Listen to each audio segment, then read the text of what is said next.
Moro num país tropical, abençoado por Deus e deserto político por natureza.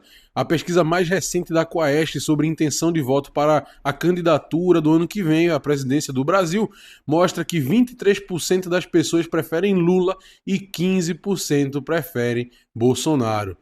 Esse é mais um vídeo do canal Comentarismo. Eu solicito que você se inscreva, curte, comente e compartilhe esse conteúdo, né? E fale aí qual seja o seu pensamento a respeito do que nós vamos trazer. Nós temos vivido, enquanto América Latina, um período bastante intenso, né? Os Estados Unidos projetando lá as suas redes de força para o nosso lado de cá, com um interesse muito grande sobre nós, e além dos problemas internos que nós já temos com o narcotráfico, né? Que tem sido o tema da vez, a bola da vez. Diante disso, que a gente sabe que vai dar a tônica da campanha eleitoral do ano que vem, tanto para o governo do estado quanto para o governo federal, a Quaest aí, junto com a Dini que fez a solicitação da pesquisa, divulgaram uma pesquisa sobre intenções de voto para a eleição do ano que vem. Ao longo da pesquisa, fizeram diversos cenários, foram lá pensar, olha, quem são os possíveis candidatos?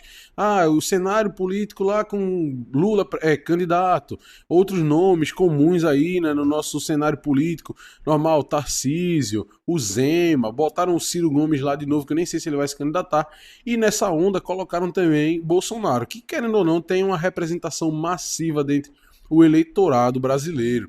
E aí, o que me chamou a atenção nessa pesquisa foi o deserto político que nós vivemos no Brasil e a necessidade de ter uma figura forte, né, uma figura que seja emblemática, que faça sombra na mente das pessoas e puxe delas o voto. Veja só, segundo a pesquisa, a intenção de voto, né, essa manifestação do brasileiro, ela está sobremaneira dividida entre duas pessoas.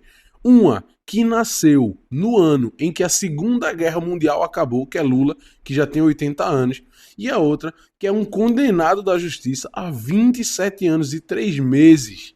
Veja bem o que a pesquisa diz, né? Algumas das perguntas. Para o Brasil hoje, qual seria o melhor resultado da eleição?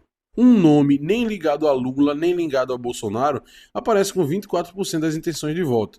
Mas aí, isso aí é qualquer coisa, né? Um nome que não é ligado a Lula nem a Bolsonaro pode ter uma parte que são das pessoas anti-Lula e mais ou menos Bolsonaro, ou das pessoas que são anti-Bolsonaro e mais ou menos Lula, mas que num segundo turno votariam para um dos dois, né?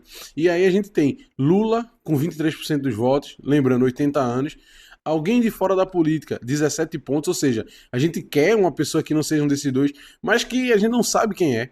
15%, Bolsonaro voltar a ser elegível e vencer.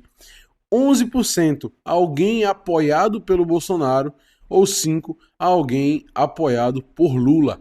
Veja a tamanha situação, a profundidade da situação que a gente está enfrentando no nosso país em relação a um deserto político. A gente não tem um nome forte, né? Nós não temos uma pessoa que se impulsione, vamos dizer, para esse lado político como um nome real, como uma força, como uma potência para a nossa próxima eleição. Para o Brasil hoje, isso é uma outra pergunta, qual seria o melhor resultado da eleição? Então, isso aí a gente já deu uma passadinha, né? Mas uma esquerda não lulista vai de 30% o nome nem ligado a Lula nem a Bolsonaro, 45% o nome ligado a Lula. Enfim, tem diversas outras camadas aqui que a pesquisa traz e que eu aconselho você a ler, tá aí na descrição, né, o link. Mas o fato é que nós estamos vivendo uma situação desesperadora no nosso Brasil. Né? E esse cenário não é um cenário diferente nos contextos estaduais. Né? Então não tem uma liderança de direita que ela se projete bem, visto que a que ficou está presa, né? Está presa não, mas está condenada. Na esquerda também, a gente tem a esperança num Lula que já tem 80 anos de idade, que tem todos os seus problemas, tem um governo péssimo também, né? Uma negação, né? Que não cumpre a sua função, o seu papel como deveria, que não melhorou em nada o país, inclusive está piorando o país, como os nossos presidentes têm costume de fazer, mas ele é a opção, né? Ele é a opção. O deserto é tão grande nesse cenário que existe uma simulação aqui em que, no momento em que Lula compita sem Bolsonaro no páreo, Michele Bolsonaro tem mais pontos do que o terceiro e o quarto colocados ou indicados dentro da pesquisa. Veja só o nível de ligação né, patológica até, que o brasileiro tem com alguma figura política forte ali, um paizão, ou um indicado dali. A gente viu isso acontecer quando o Lula colocou Dilma e quando tentou colocar Haddad, mas que perdeu. E a gente vê agora uma pesquisa de intenção de votos aparecer mostrando Michele Bolsonaro com mais força do que os outros políticos que já estão no cenário. E a gente tem a figura da ex-primeira-dama com mais pontuação, com mais provável quantidade de votos no segundo turno contra Lula do que qualquer um dos outros candidatos que já tem alguma prática, né, alguma prática política. Isso mostra que o nosso país ele não está preocupado com ser técnico, né? A nossa população ela pode até dizer, eu votei em Bolsonaro porque ele disse que ia fazer um ministério técnico. Não estamos preocupados com isso. Nós estamos preocupados com o nosso pai estar no poder. E isso tanto para o lado do Bolsonaro e do pessoal que vota em Bolsonaro, como para o lado do pessoal do Lula. Por que as pessoas votam em Lula? É porque ele fez um governo maravilhoso? Não, é porque ele é meu pai. Né? Ele é meu pai. Eu vou fazer o que contra meu pai? Se ele fez besteira. Não, mas a gente bota panos quentes aqui, a gente resolve, a gente dá um jeito. Meu amigo, tem que acabar com isso. Tem que votar num cara novo, bicho. Tem que olhar para quem tá aí, as opções, que também são horríveis, e escolher a menos pior, de fato, de verdade.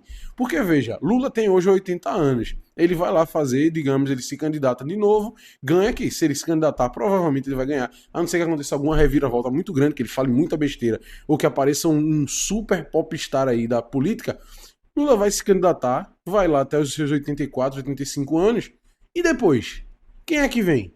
Depois ele vai lançar de novo Dilma Rousseff ponto 2, ou ponto 3, né? Porque já teve Dilma 1 e 1,5, né? O 2, na verdade, que parou na metade.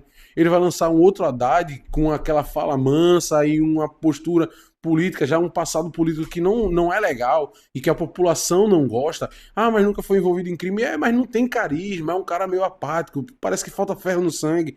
Então, assim, qual é o cenário, para onde vai a política brasileira? Sobretudo essa política presidencial. Porque nos estados a gente ainda tem os currais. Né? Pernambuco ele é um curral da família Acioli Campos, aí, família Reis, enfim. A gente tem Alagoas, Maranhão, Pará. São Paulo aqui muda bastante. Minas Gerais deu uma mudadinha de vez em quando aí. Rio Grande do Sul e tal. Mas veja, a gente ainda tem certas figuras políticas que se projetam dentro dos estados, mas a nível de país é uma vergonha. Eu não sei, por exemplo, se João Campos, através dessas políticas de internet que ele está programando se projetar para a candidatura do Brasil daqui a 3 ou 4 mandatos. Mas veja bem, é sério que nesse deserto o nosso oásis vai ser um político de internet? Ser uma gestão interessante, ser um trabalho bem feito, é um absurdo, pô. É um absurdo. Aí você vai olhando e vai pensando, não, o Brasil vai melhorar, vai melhorar para pior. Cada vez pior. Isso é a pesquisa simples que está mostrando pra gente. Né? A intenção, ela fala muita coisa. Porque essas intenções, elas se mostram, né, verdadeiras na urna. Embora aí os bolsonaristas muitas vezes queiram brigar com os números, porque a campanha falou coisa errada e tal, mas a intenção do voto, mesmo com essas distorções, só a lista de nomes que aparece já é um sintoma. Um sintoma terrível, ninguém preparado, ninguém que nunca fez nada bom, bicho. Nada que preste. As pessoas não fazem nada que preste e conseguem um cargo político no Brasil. Eu acho isso um absurdo, eu acho muito interessante também. Às vezes eu fico pensando, eu acho que eu vou tentar a sorte. Acho que eu vou tentar. Jamais vou tentar, mas. Meu irmão, é um absurdo. E essa turma consegue. Seja o que Deus quiser. Eu espero que o Brasil ele piore e que eu, nesse processo, passe a receber em dólar. Tchau, tchau.